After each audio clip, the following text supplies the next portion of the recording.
Per via degli argomenti trattati e delle immagini mostrate in questo video, ne sconsigliamo vivamente la visione a un pubblico impressionabile o minorenne.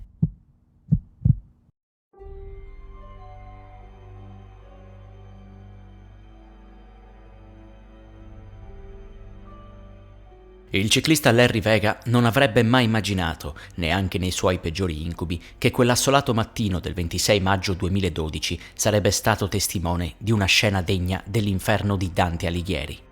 Stava percorrendo un'estremità della MacArthur Causeway, un'area di Miami conosciuta come Omni, vicinissima alla sede del Miami Herald, quando notò qualcosa di incredibilmente agghiacciante. Secondo le dichiarazioni rilasciate in seguito da Vega alle emittenti locali, la prima cosa che lo colpì fu l'enorme quantità di sangue, sulla quale, oltre alle pagine strappate di una Bibbia, si contorcevano due corpi maschili nudi. Poi, con orrore crescente, si avvide di un fatto terribile. Uno dei due uomini stava letteralmente sbranando la faccia dell'altro e non appena il ciclista provò a intervenire, il cannibale si mise a ringhiare come una bestia che difende la propria preda. Questa scena potrebbe benissimo fungere da prologo per un film sull'apocalisse zombie, eppure accadde realmente.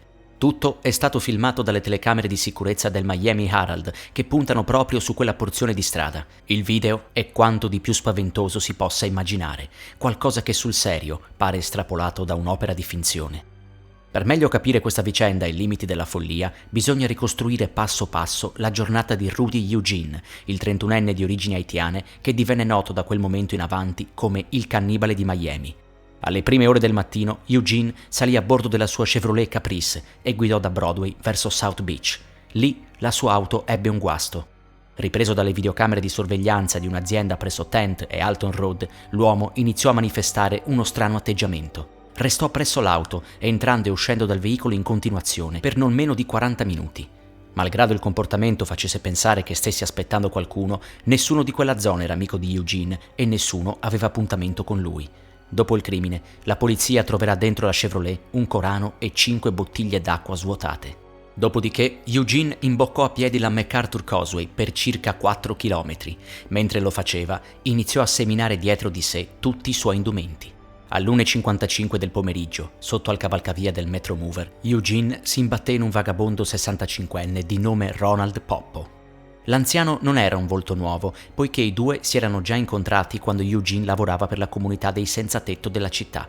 Inizialmente l'haitiano si mostrò cortese, poi accusò Poppo di avergli rubato la Bibbia e lo aggredì brutalmente con una mossa di wrestling. Proprio mentre Eugene stava già mordendo e lacerando brandelli di volto dalla sua vittima, la scena fu avvistata da un ciclista, il quale chiamò immediatamente il 911. Sul posto arrivò l'ufficiale di polizia José Ramirez. L'agente intimò più volte all'aggressore di scostarsi e lasciare la vittima. Eugene, però, non fece altro che ringhiare e avventarsi sul volto di Poppo ancor più ferocemente. L'ufficiale Ramirez a quel punto si vide costretto a sparare. Il primo colpo si rivelò inefficace, obbligando il poliziotto a fare fuoco altre 4 volte. Erano le 2:13 quando tutto terminò. I medici condussero Ronald Poppo di gran carriera al Jackson Memorial Hospital. Le sue lesioni erano spaventose, gravissime ed estese all'80% del volto. Eugene gli aveva lacerato un occhio, il naso, parte della fronte e della guancia, riducendogli la faccia a un caotico e irriconoscibile ammasso di carne masticata. Malgrado le ferite, Poppo sopravvisse. I suoi complicati interventi chirurgici furono finanziati da un fondo istituito nel luglio 2012. A seguito di una dura riabilitazione, l'uomo ha lentamente imparato a essere parzialmente autosufficiente. Trascorso l'iniziale shock, la polizia di Miami ha subito cominciato a scavare nella vita di Rudy Eugene.